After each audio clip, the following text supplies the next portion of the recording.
From the views on the street We go to bed empty hunger. to the blaring horns of a hustling city, the loudest voices of the common man.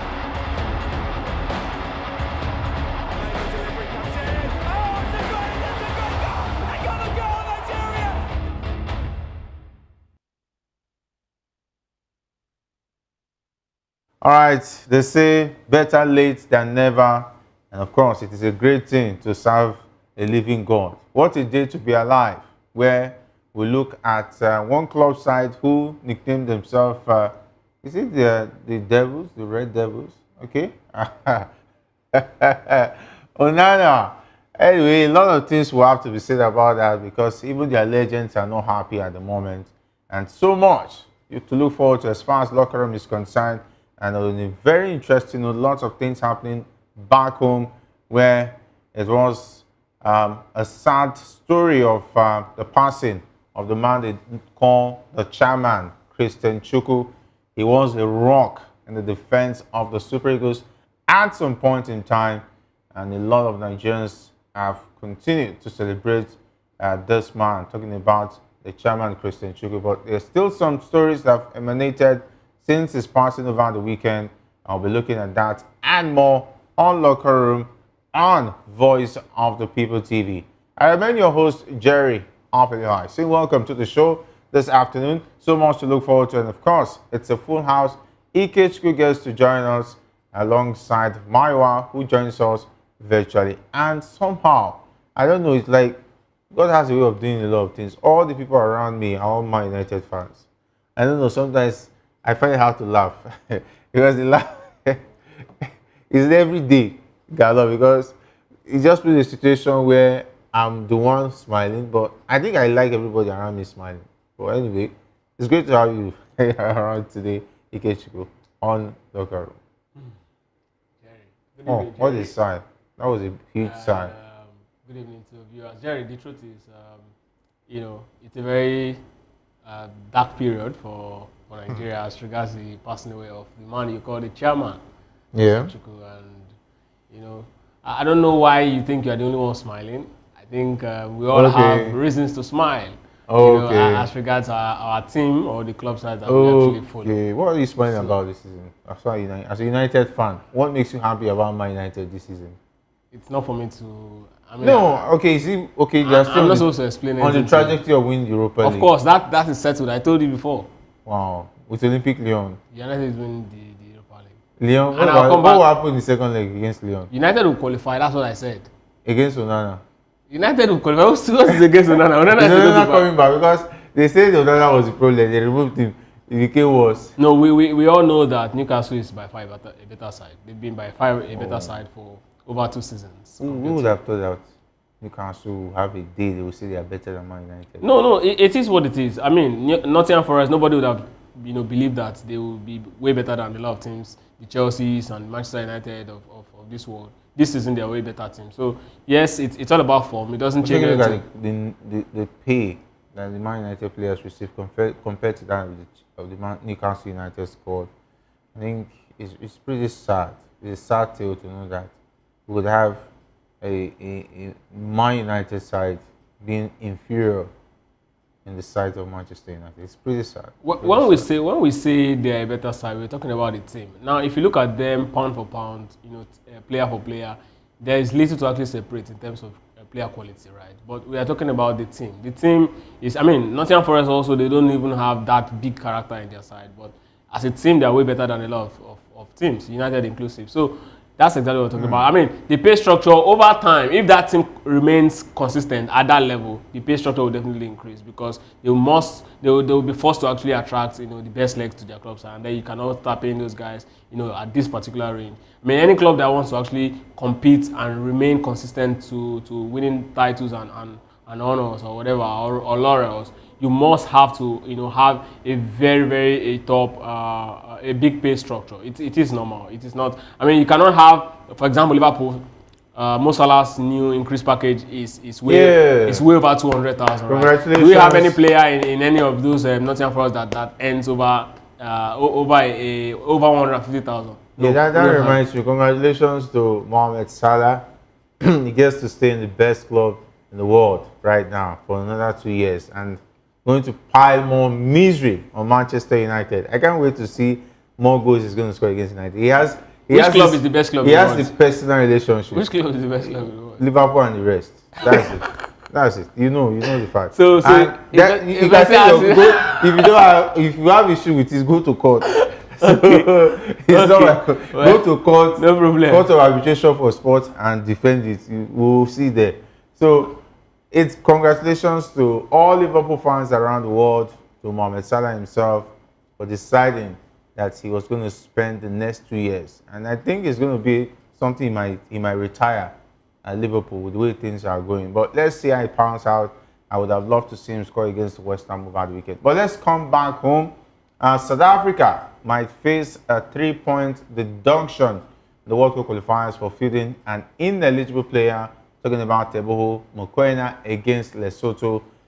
Despite Lesotho not filing a protest within the 48-hour window, FIFA might still take action based on the rules. This isn't the first time a team has faced penalties for feeding an ineligible player. We've heard about the cases that has to do with Nigeria, Togo, Ethiopia, Cape Verde, and Equatorial Guinea, all of whom face point deductions or game forfeitures. You know, I said it here the other time. I said, we don't have to wait. The fire is clear. They've done it before. Yeah. So it's definitely going to happen to South Africa. It's now left to be seen when that day is going to come. They'll make it official. Maybe they're waiting for prior to the next qualifiers. They will meet, and when the next qualifiers come, the FIA will just send a memo to CAF and all the bodies and say, South Africa is no longer having 13 points. 3 points have been deducted. They now have 10 points. I think that's just left to be seen, because them being deducted 3 points and 3 goals given to Lesotho is inevitable. And yeah, I also remember, that particular, the first time you talked about this particular story, when I was saying that exactly what the rule says. Is it that the rule is saying, because I think that particular issue has to do with the fact that if you fail to actually appeal within the window stipulated, then there might be consequence or repercussion. And then I was asking you that day, if since Lesotho has failed to actually do what they are supposed to do in the window, I think 48 hours window, will it really affect South Africa? And then we're having a conversation. And it's so good to know that, yes, truly, whether they appeal or not, it doesn't really change anything. But however, I still believe that, since it doesn't really change anything, that part of the rule should actually be either expunged or amended to not confuse people, because there's something about the law and it's supposed to be followed to the letter. If you say someone has to actually appeal within a stipulated window and the person fails to appeal, then there should be consequences for not really appealing. This is not me saying South Africa should actually get away with it, but I think it's very much confusing, and we should the Court of Arbitration for Sports or FIFA should actually look really into it, because it's really not healthy. It's really not. Some person might actually just exploit the loophole one time, and then it becomes a norm and they get away with it. But it's so good. For the Super Eagles to actually get this one, South Africa definitely is going to go back to 10 points, and if that happens, then Super Eagles can start saying, okay, you know what, it's just 3 points. We need to actually just beat South Africa, and head to head, we're definitely going to make it to the Mondial. All right, we're going to make it to the Mundial, hopefully. And Nigerian's head coach is still on the hunt for players. As far as the Super Eagles is concerned, he has reportedly offered Rennes winger Kazim Olaigbe the option to switch allegiance from Belgium to Nigeria. The 22-year-old has impressed in the UEFA Conference League and has Nigerian parents, making him eligible to play for the Super Eagles. And Chel believes that Olaigbe would be a valuable addition to the team, particularly the diamond formation on the right wing where Samuel Chukwueze currently plays. And Chel has been monitoring Olaigbe's progress and thinks he could bring a fresh dynamic to the team. The meeting between Chel and Olaigbe was planned for this week in France to discuss the possibility of the player joining the Super Eagles potentially for a 4-team tournament in England. Very, very good news. And of course, maybe brighter days ahead. Try a lot of options and see who eventually is still very young, 22. I think I would like our team to be much younger, in the sense that we have to start planning for the future. I agree with you 100%. Young players, getting into the team, we can actually look at a 10-year plan. I mean, when these guys start turning maybe 30, you start seeing, you still know that, okay, they're still very much in the team. They still just have about 3-4 years. And they would have had, a lot of younger players joining part of the Super Eagles. And then, these ones will actually, those ones will actually see these ones off, and then these ones will help to actually groom those ones. Another very interesting part of this particular story for me is the fact that we do not really have a very good competitor on the right wing, apart Samuel Chukwueze, who is a natural left footer. We don't really have a natural left footer who is really going to give him a very big run for his money. And then we now have someone, I think one of the guys we're actually looking for in that right wing was that Jacob Murphy, the Newcastle man, but he isn't interested in playing for Super Eagles. Now we have someone who is actually very young and see around the age bracket of Samuel Chukwueze. He's really going to actually put up his best to get the Super Eagles jersey and a call-up. Now, himself and Samuel Chukwueze, I think this is also going to help Samuel Chukwueze for me, because if this guy actually step up his game and then give Samuel Chukwueze a big push, then Samuel Chukwueze also will be forced to actually step up his game, and then we will definitely have a very big competition in that particular flank. Because I think one of the reasons Chukwueze is actually being the way he is acting is the fact that there's really no big competition from that particular wing. And if this guy is going to really give him the fight, please, we even want to see more players coming into that particular role to actually give even himself and Samuel Chukwueze, the run for their money on that particular wing. All right, let's see how that pans out as far as inviting younger players into the team. All right, let's talk about some very, very interesting news, which is looking like it's on a sad note, where Nigerians had to grasp the passing of the chairman himself. Talking about Christian Chukwu. He was a great player during his playing days. And of course, those who remember Rangers back in the days, not the Rangers of now, definitely. And of course, talking about their home ground was nicknamed the Cathedral. At some point, even Mr. Noskia told me that he used to go under the tunnel. Anyway, thank God he was not caught back in those days. It was a military era. I don't know what would have happened to go out there, Mr. Nosike. But he said, Jerry, you were not around back in those days where Christian Chukwu was dominating Nigerian football in Enugu, the coal city, as it used to be called then, and the 042. And he was a great legend. And at some point in time, he coached the Super Eagles of Nigeria. I think he took the team. Was it Tunisia 2004? Yeah, where they lost to Cote d'Ivoire. Was it? We lost to Tunisia. We lost to Tunisia in the semi-finals of that Nations Cup. I think we still had a very interesting team. We beat Cameroon back at that Nations Cup, where Austin J.J. Okocha scored a free kick. I think it was still hot then when he joined Bolton Wanderers, and then he came back to the Nations Cup. That was the Nations Cup. Osaze Odemwingie was discovered. He scored 2 goals against South Africa. And that was the same Nations Cup. This man is also a disciplinarian. He sent back home the likes of Agali, Big Yakuba Igbeni, and then the left back, Celeste Babayaro, for leaving the camp after they lost to Morocco in their first game. I remember Haji. Mustafa Haji was in that Moroccan team. Wow, that was one of my best Nations Cup back then. I remember Dos Santos, the Tunisian guy, was a terror. The Brazilian Tunisian. It was an awesome Nations Cup, and Utaka's goal, the winning goal against Cameroon, that had the Rigobert songs of this world. Samuel Eto'o was also on fire in 2004. Yeah, Party Defi, Jitab, and Jeremy. They were very hot squad, and beating Cameroon was a big deal for a lot of Nigerians. We were so happy, and at the point in time, I don't know why Christian Chukwu didn't still coach after that. Coming back to the national team. I think he didn't make a voyage back. After that, he left when it has to do with Nigerian coaching as far as football is concerned. Maybe went into his own personal deal, and he still had a bit of contribution with Rangers before we didn't hear about it, but we heard that he was sick for a while before he passed on. He was even telling on his health. And he's gentle to rest in peace. He was a legend. He did so much for Nigerian football. And we'll say it's beautiful, so rest in peace. Fortitude to the family. And the story coming out now is no good. We heard that it was trending that the NFF owed this man to death. That is the story we're looking at on Locker Room. And the fact that we also got feelers from the Nigerian Football Federation, where the Secretary General, talking about Dr. Mohamed Sanusi, has stated that there is no record of indebtedness to Chukwu in the Federation's files. And he asked me, which Federation files? And that Federation doesn't look like a Federation that keeps documents. It's not left on you that is being owed to come out with documents or stories or situations. You have to explain to them how they are owing you.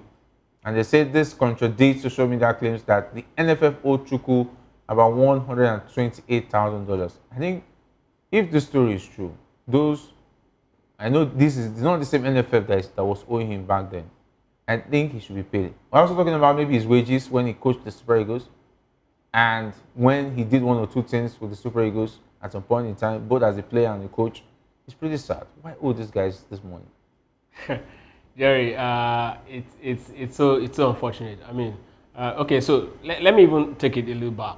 Christian Chukwu, I mean, after the Civil War, these are the set of guys that actually made Nigeria start seeing ourselves as a nation, because football, they say, a united country. Yeah. And when Rangers won the first Nations Cup after the Civil War, 1970, these were the guys that actually made it happen. And then he was part of the first Super Eagles team that actually won the Nations Cup in 1980, right? Lagos 80. And then when that happened, this guy cemented his name as one of Nigeria's greatest players. I mean, no wonder he was actually nicknamed the chairman because of how he actually was rock solid in defense. Marshaled the defense line. Now let's look at his career afterwards. Now the NFF is claiming the no records of him being old. I'll tell you, this is a real life story, right? There's a player who was actually talking about. He played for Rangers at some point, and Rangers were actually owing him money. I think the value of the money, it has to do with his transfer fee and all of that. The value of his money was around ₦1 million. And then a couple of years down the line, he was actually chasing Rangers to actually pay him up that ₦1 million. Rangers refused. I'm talking about Enugu Rangers now. They actually refused to actually pay that money.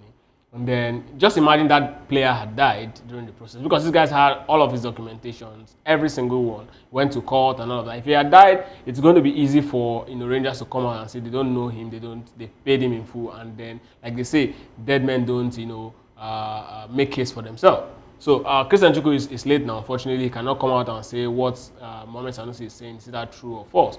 But I'm pretty much sure if Christian Chukwu were to be alive, this story might actually not either come out, or if it comes out, I think Christian the response from him would have Christian been Chukwu was different. a great patriot too.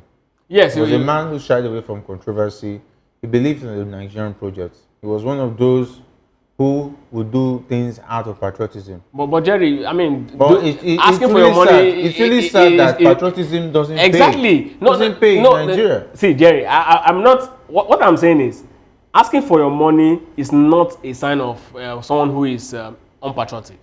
No, asking for your money to be paid is actually patriotic. It's actually you being patriotic. He was more or less a man who was not interested in controversy. Because it's very funny. I'm not going to, because I really don't have the entire fact of this particular issue. If any of Christian Chukwu's family can actually step up with documents, then we can start saying, okay, Sanusi, this is what really, can you actually prove this document right or wrong? I will never believe the NFF, this current NFF.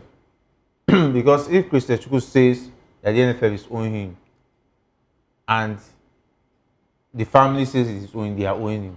That's what I'm saying. That's just the truth. Yes, if the family come out and say this is what it is. You don't expect Sanusi to come out and tell us that there's no document, there's a document that says that we are owing him. At this point, Jerry, I still believe it's still very much like a rumor. If the family of Christian Chukwu can step up, maybe somebody, and say this is the document they're actually owing my father or my uncle or my brother, then we can say yes. Do you know how the NFF is run even till now? There's no document that shows they are owing Osimhen, but they are owing him. Is it that they will give you receipt that say, oh, Jerry, I owe you? Jerry, there is document. No, the document is that he played so friendlies and they did not pay him match bonuses, allowances for this match. The NFF might not even put a document down. That's how porous running football in Nigeria is. No, let's not even deceive ourselves. Jerry. The only document that may be okay, we did the transfer to his teammate, but it seems like he did not get his transfer. But he got his transfer. Where's the document? I'm telling you, if you go to the NFF, document as far as early as 2000 and 10, you will not find it there. It's only just papers, yes, those secretaries. If I anyway, my wife is with us. It's great to have you join us on Locker Room this afternoon. Just talking about the great man, talking about Christian Chukwu. Those who saw him play said he was even better than the John Terrys we know of these days, the defenders. It's just that during his days, there was no social media buzz, there was no TV buzz about football. That Christian Chukwu was a phenomenon when it comes to defending. And at a point, when he even came to coach the Super Eagles, he brought that into the defense of the Super Eagles. Well, no, it's always amazing to me, and it's always a sad note. But one thing is certain, everybody that comes, there is always an appointed time to go. At 74, he has served Nigeria. He serves Nigeria well, patriotically, stayed away from controversy. But the thing is this, I don't think he got what he deserved. I don't think, he was recognized enough for the services he has put in. And sometimes this calls to question why some of our boys find it very difficult to go hard for the green, white, green jersey. When I came in, we're talking about the record and the rest of that. An NFF body that does not have a record of players who transfer out of the country. They don't have that record. They can't even give you the list of players that left the country. They don't even have the record of goal scorers since the league has started. Tell the NFF to produce the list of goal scorers since the league has started. They'll be scratching their head. So, to be honest with you, I mean, it's just unfortunate that, Christian Chukwu found himself in a situation whereby the system, worked against him. I mean, there are all of, Chukwu was talking about Sanusi saying they are not owing him and the rest of that. You and I know. They will not say, should I shock you? Eguavon, and this is a bit digression, Eguavon is still being old.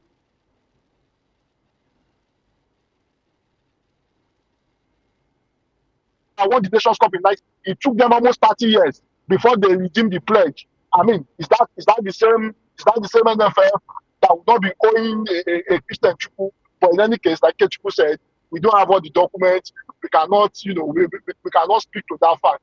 But it's just so sad that, Christian Chukwu has passed.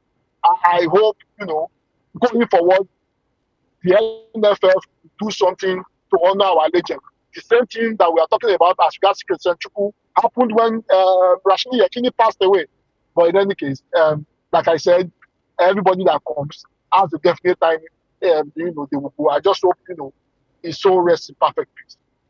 All right. The defense of Dr. Sanusi explained that during Amaju Pinnick-led board's first term, a committee was set up to verify debts owed to coaches, including those from previous administrations. And the committee's mandate was to verify and pay these debts immediately. Since Chukwu worked with the NFL from 2002 to 2005, Sanusi confirmed there was no record of debts to him. And the NFF has challenged anyone with genuine documents proving indebtedness to any coach who worked with national teams over the past 2 decades to come forward.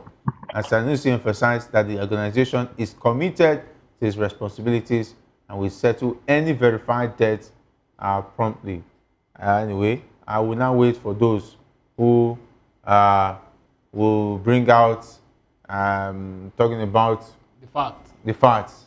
So we all know the story. How many Nigerians, even his family members, will have that document? Because what documents are they talking about? If they are asking me, is it that they used to give receipt anytime you play for the national team? They'll say, this is a receipt. I owe you receipt. My wife, is that is done? Because they are saying bring documents, bring. Is this a? I don't understand. I don't understand. Okay, so the thing is this: anytime you receive a payment from the NFF, It's supposed to be right? Anytime you receive any payment, there is always like a payment slip that you get. They call it payment stub. In those days, they call it payment stub. You get it as a notification for you being paid. However, where the issue lies is this: Sanusi said they said those they were owing they set up a committee and the rest of that. Amadou Pinnick has left before they redeemed the 1994 pledge of those that won the Nations Cup.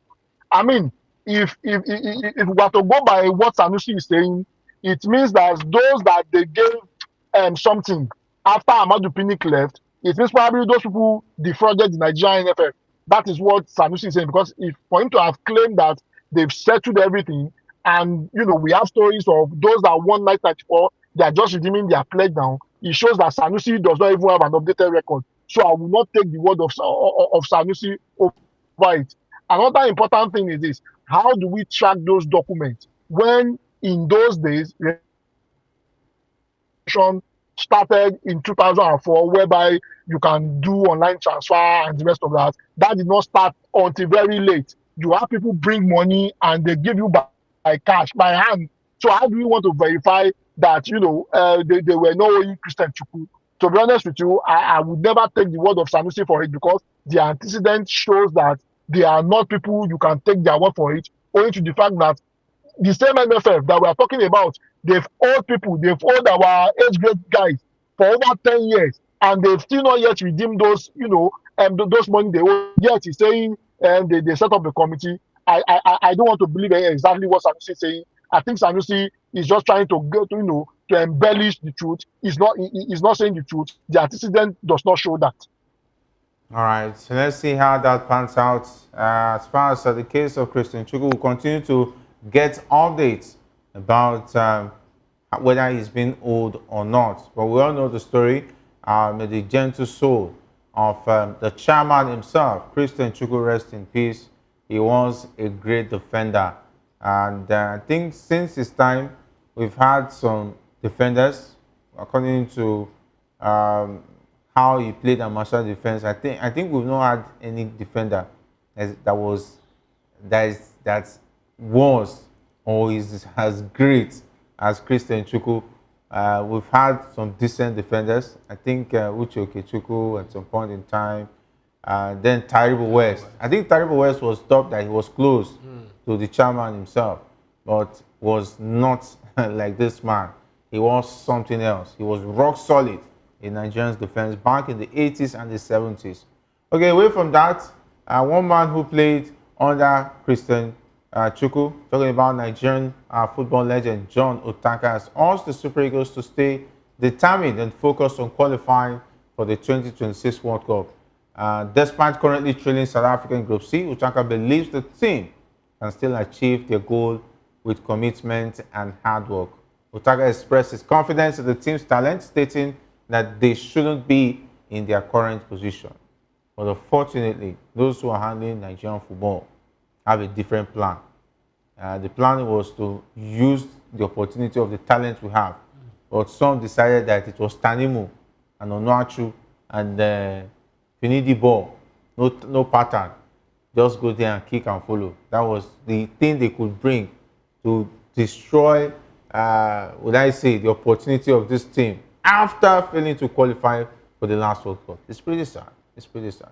I mean, Jerry, it's really, really sad. I mean, looking at the man himself, John Otaka, looking back at his career, and of course the manager who just passed, talking about Christian Chukwu, back in 2004, Nigeria had a fairly decent team. We don't have, in fact, at 2004, our team was just trying to get shape after the 2002 players actually left, the likes of Finidi and co. We're just trying to build a new set of players, and the likes of Otaka were quite new into that particular team. So I think about 2-3 years into the Super Eagles team at that point, and then stepped up into that particular game against Cameroon. I remember that his goal, Kano's through ball, and then how he actually finished that, slot that ball behind Ngo. I can't remember the goalkeeper now. Yes, Ngo. Is it Kameni? Yes. Kameni? No. Is it Cameroon? I think it's okay, yeah, it's Idris Kameni. It's Idris Kameni. So it was a very big game. I mean, I remember Otaka actually talking about that game, how, because at that point he was actually in Legon with Rigobert Song. They were discussing before the Nations Cup that if Nigeria meets Cameroon, we're going to actually beat you. And Rigobert Song was telling Otaka, you guys don't have the quality again. Many of the players are actually retired now. It's just you and a couple of other new guys, JJ and Kanu. The rest are actually quite new. Lester Osaze were actually new in that particular team. Pius Ikedia, these guys were very new into that particular team. So, and then the chairman took us to that particular game. It was a very beautiful game. Super Eagles step up, and the rest is history. Now, looking at Otaka, he's been there before. He's faced the pressure. You know what it feels like to actually, go into a big tournament like this. Even though Nigeria actually missed out into the 2006 World Cup, he actually understands what it means or what it takes to actually play a game. Like, he was part of the 2002 World Cup, right?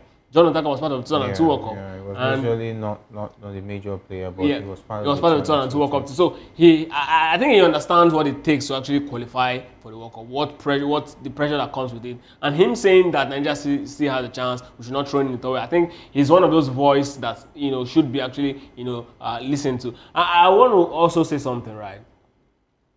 We've really dealt our chance of qualifying a very big blow. Whatever comes or whatever happens at the end of the day, if Nigeria fail to qualify, the NFF should be blamed for it alone. I'm not even talking about a player this one, Chris Lagon should have done this, we should have brought in this one. It's none of my business. What I'm saying is the body messed up our chance of qualifying. It should be stated, and that should be the only, because if we keep allowing these guys to push the ball around, we will never get it right. When they know that it's their call, and if it happens that, yes, they've accepted it's their call, somebody should actually be fired.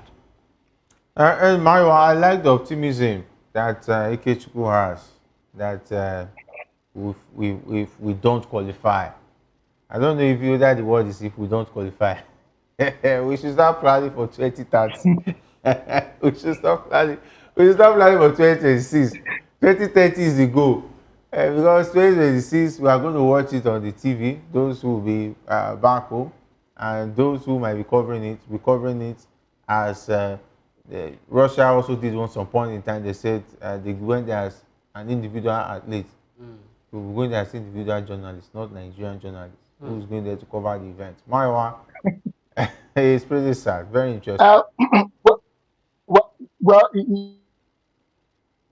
it's sad, and to be honest with you, I think Utaka is just being optimistic. I think in as much as it looks like we are done and dusted in terms of qualifying, I think we still have a bit of chance until the final game. We can't say it's over yet. So I mean, we have to be optimistic that we can grind out the best result, and at worst we make it to the playoff, and probably if we are lucky enough, we make it to the World Cup. However, Ikechukwu said something that is very, very important. The bottom line is this: where we are at the moment is the fault of the NFF. They set up yes, Lydia fault to take the blame. They've started with HL today. I'm not come out to say it, but they have started with him. They want to make HL the fall guy. However, if we do not qualify for the World Cup, the only people to be blamed is the NFF. And like Ikechukwu said, somebody needs to be fired. I don't think anybody needs to be fired because we don't have the power to fire them. They have to resign, but they won't do that until their tenure is over.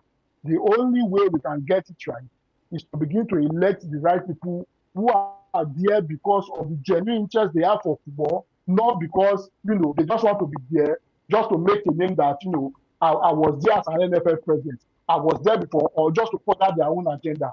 Until we have people who are genuinely passionate about football, we will still be having this conversation over and over again. And like Jai rightly said, I think in as much as we are being optimistic, I think the best way for us not to just be disappointed too much is to begin to think about 2030. I think by that time, if we are able to get our house in order, elections are coming, if we are able to get our house in order, I think by then we will have a formidable team and a formidable FA that is ready to deliver the World Cup to Nigeria. All right, let's wait and see how that pans out as far as that one is concerned. All right, let's all go over to England, where it looks like Roy Keane.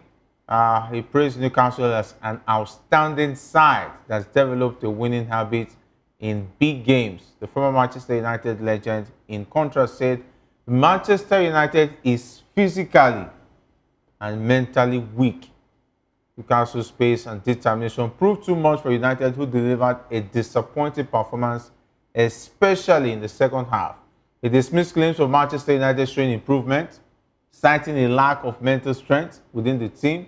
He expressed concern about the team's ability to handle pressure in big games. He believes United's performance was subpar and that they deserve to lose, highlighting the team's struggles with pace and determination. If you look at Ruben Amorim's stats, in 21 games, he has lost 10, won 6, and drawn 5. Is that a pass mark after 21 games? Is there light at the end of the tunnel? These guys, do they look motivated? Does it look like Amorim has even given up before the season is over with the way things are going? Even with the omission of Andre Onana, the second choice would have wished he was injured and not available for this Newcastle game. Because nothing to inspire you. Because you now ask yourself the question, this is the same team Marcus Rashford was struggling with. Look at what he's doing at Aston Villa. Look at Anthony. Anthony is now a revelation of the old self before he joined Manchester United. It seems like he went back to Holland and took some of those Elise and went to Betis. And it's something else. It's like there's something in Old Trafford. Are you sure some people didn't plant something on that in that stadium as making Man United struggle? No, Jerry, the truth is, first I'll have to cut Ruben Amorim some slack. The truth is, when you look at the team, this team is actually not his team, and the team was actually not a winning team before he actually joined. Right, the team is actually a bad team before he joined. So his job has they gotten better since he came? That's what I'm saying. That he joined. In fact, his job here is to come improve the team. True, but the team was actually a bad team before he came. But he has not made any improvement. That's what I'm saying. Yeah. Now, this is not his team. So if you want him to improve, that means he has to bring in the right legs that will actually play his style. And this is why I'm cutting him some slack. Now, a lot of persons argued that Ruben Amorim should not have joined this season because the season was already way into almost the end of the first quarter of the season before he actually joined, right? So a lot of persons said he shouldn't have joined. He should have just waited till the end of the season. I'm not one of those who believe that. But then seeing what he's doing now, I understand. One thing I'm going to not take away from him is that I have seen his style. I know there's something he's actually bringing. The players might not be able to actually execute what he wants. It's not that I'm expecting him to actually win the league, but I want to see United more competitive. But these players are not the right players that will do the job for him. Yes, it is good to see Rashford doing better in Aston Villa. Also see Anthony doing better in Betis. But the truth is, Anthony has been struggling way before Ruben Amorim came. So it's not about Ruben Amorim. It's in fact the same manager that he shined. He showed like $1 million under in Holland. Is the same manager that brought him to England, and then we saw him struggling. So it's not about who the manager is. It's actually about the player and how badly structured the club is. When Dan Ashworth came in, I was hoping that United would start having a proper structure and the right players that would fit in. Politics and all made United and Dan Ashworth actually part way too early. Now we are stuck with Ruben Amorim to actually do the right thing. I'll give him this season. I know that United is just trying to stay afloat. From next season, he's going to make the right call, bring in his own players, people who will do the job he wants, bring in a proper number 9, perhaps Gyökeres, Osimhen, Delap, whoever it is. Darwin Núñez. No, please. Leave trash for Loma. Oh. Leave trash for Loma. Come on, it's better than Areolon than Robusta. So, but the thing is, at the end of the season, we want to see, United actually, Ruben Amorim actually pick, like they say, point and key. Pick the right players I want to build his team with. How many right players will come to a team that is going to be playing not anywhere near Europe next season? See, we don't even need the big names.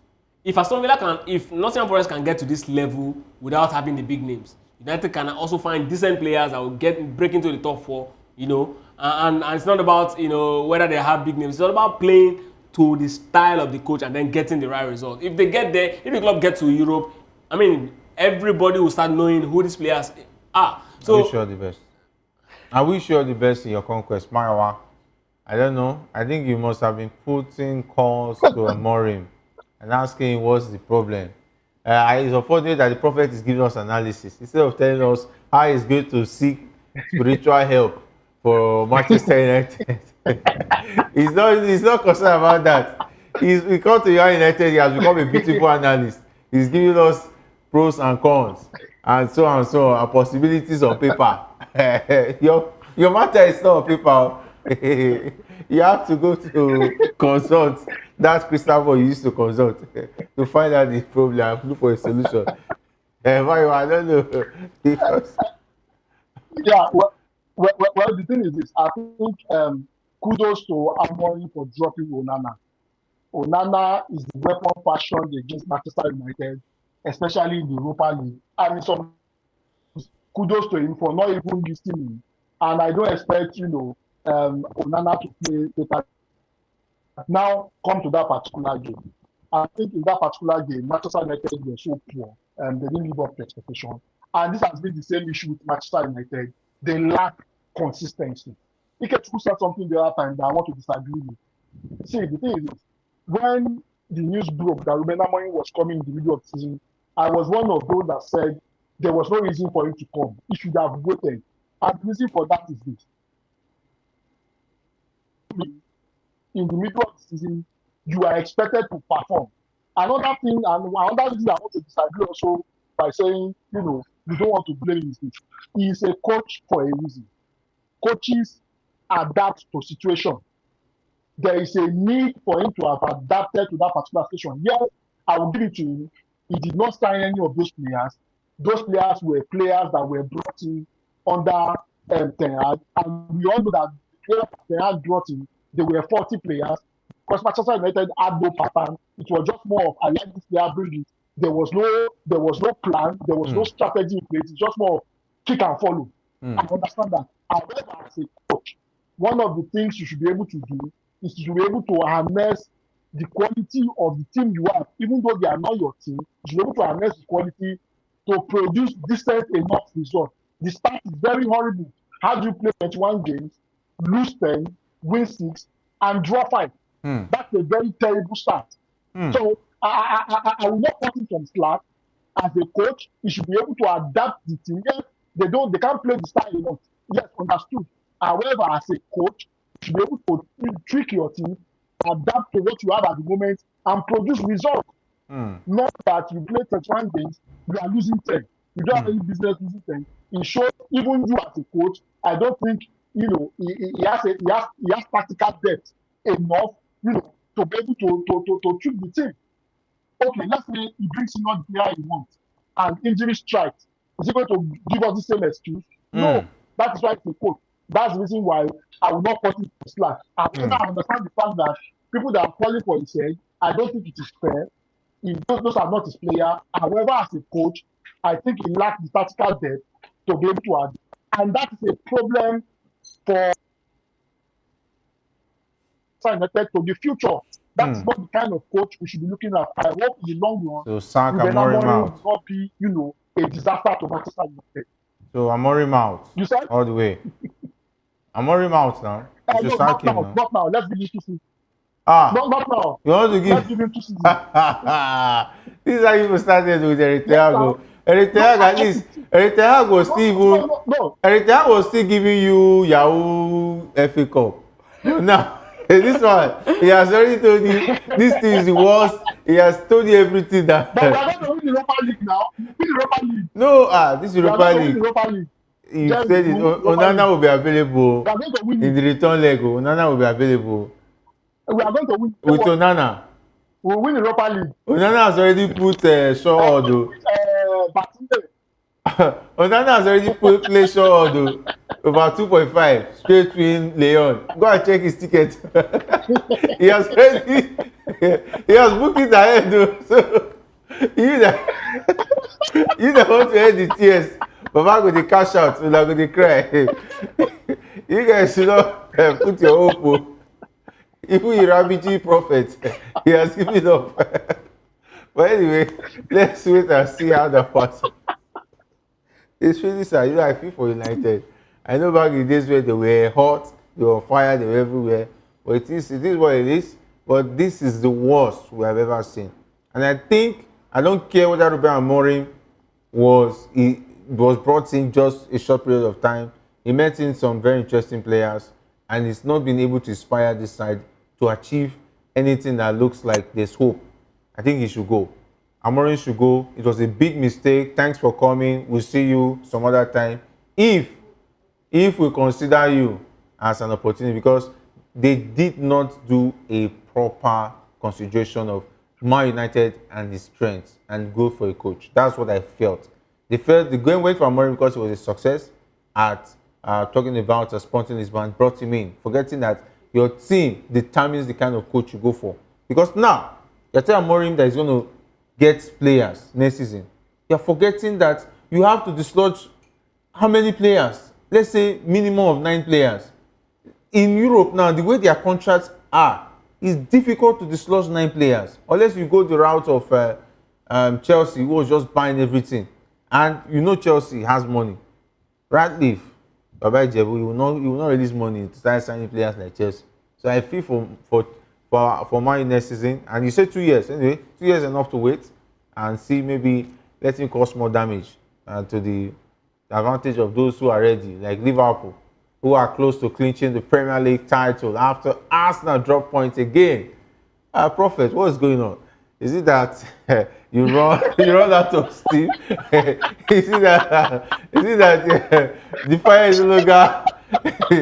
Because this same Arsenal, I think I saw a meme that said, if Arsenal is chasing you, if the lion looks like he's wearing Arsenal jersey, don't run. Just be calm, just be strolling. He will not still catch you. What is going on, Prophet? Because even Ikechukwu behind the scene has lost hope. I know you still have hope. Okay, he still has hope. You gave him hope. I can see you're not taking chance.